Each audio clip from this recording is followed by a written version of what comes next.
నమస్తే. Welcome to our channel. నేను మిషాల్ని. YSRCP party అధికారం కోల్పోయి ఇప్పటికీ 11 సీట్లు కూర్చున్నారు. అయితే ఇప్పుడు వైసీపీ నేతలు ఒక్కొక్కరు మెల్లిగా జారుకుంటున్నారు వేరే పార్టీలోకి. అయితే నెక్స్ట్ జగన్మోహన్ రెడ్డి కావచ్చు, పార్టీ నేతలు కావచ్చు, నెక్స్ట్ మేము వైనాట్ 175 అంటున్నారు. తర్వాత 200 సీట్లకు మేము గెలుస్తామంటున్నారు. ఇది అసలు ప్రజలు ఏ విధంగా నమ్మశక్యంగా ఉంది? అయితే దీని మీద పూర్తిగా విశ్లేషించడానికి మనతో స్టూడియోలో ఉన్నారు senior journalist doctor Kanakadurga Vadlamani గారు ఉన్నారు. వారిని అడిగి విషయం తెలుసుకునే ప్రయత్నం చేద్దాం. నమస్కారం మేడం. నమస్తే అండి. మేడం, ఇప్పటికీ వైసీపీ నేతల్లో ఒక్కొక్కరు మెల్లిగా జారుకుంటుంది మనం చూస్తున్నాం. కూటమి ప్రభుత్వంలోకి వాళ్ళకి కూటమి ప్రభుత్వం అంటే ఇచ్చిన సంక్షేమ పథకాలు కావచ్చు, పెట్టుబడులు కావచ్చు, అభివృద్ధి కావచ్చు, రాష్ట్రాన్ని ఏ విధంగా చూస్తూనే ఉన్నారు. అందుకు వైసీపీ నేతల్లో కొంతమంది మెల్లిగా జారుకొని టీడీపీ ప్రభుత్వంలోకి జాయిన్ అవుతున్నారు. మరోపక్క జగన్మోహన్ రెడ్డి ఏమో నెక్స్ట్ మేము 200 సీట్లకి మేమే గెలవబోతున్నాం అంటున్నారు. ఏంటి మేడం ఇప్పుడు అసలు వైసీపీ పార్టీ పరిస్థితి ఏంది అసలు? అంటే ఇప్పుడు శ్రీకాకుళం జెడ్పీటీసీ ఎంపీటీసీకి సంబంధించిన వాళ్ళు చాలామంది నిన్న జగన్మోహన్ రెడ్డి జన్మదిన కానుకగా వాళ్ళందరూ తెలుగుదేశం పార్టీలో చేరారు.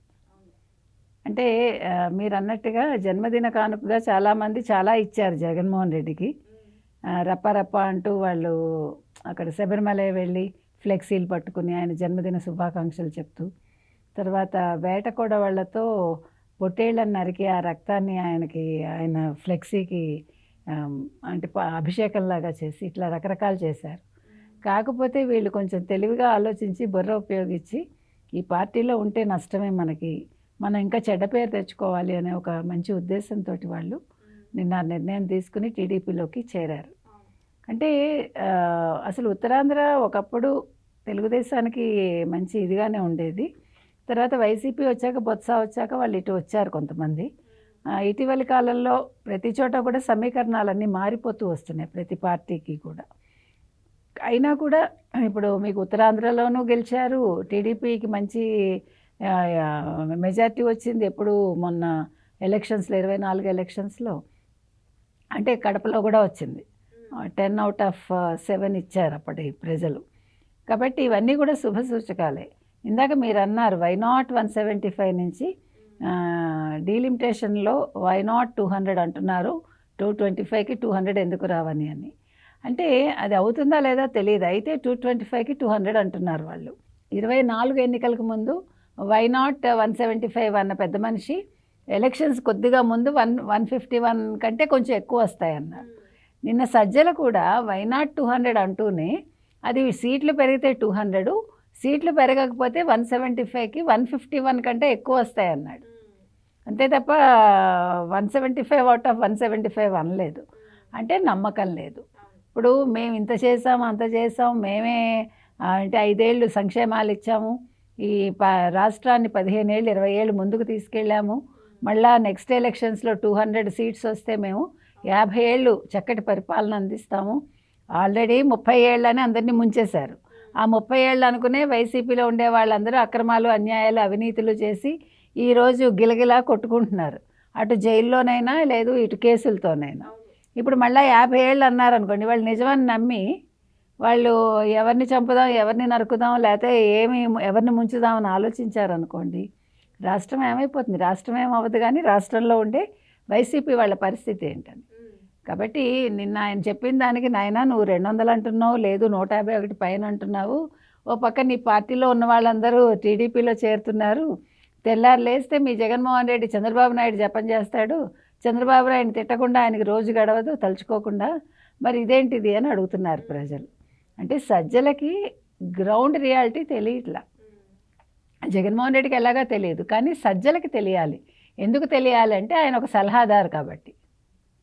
ముఖ్యమంత్రి తర్వాత నేనే ముఖ్యమంత్రి అన్న లెవెల్లో ఆయన ప్రొజెక్ట్ చేస్తూ వచ్చాడు ఇంతకాలం.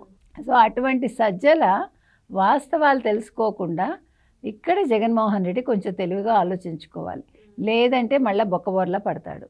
సజ్జల లాంటి వాళ్ళని పక్కన పెట్టాలి. ఎందుకంటే సజ్జల ఇంకా ముంచుతున్నాడు జగన్మోహన్ రెడ్డిని. ఇప్పుడు మబ్బులో పెట్టడం అంటారు చూడండి, అంటే ఆయన ఇంకా పరదాల చాటునే ఉంచుతున్నాడు.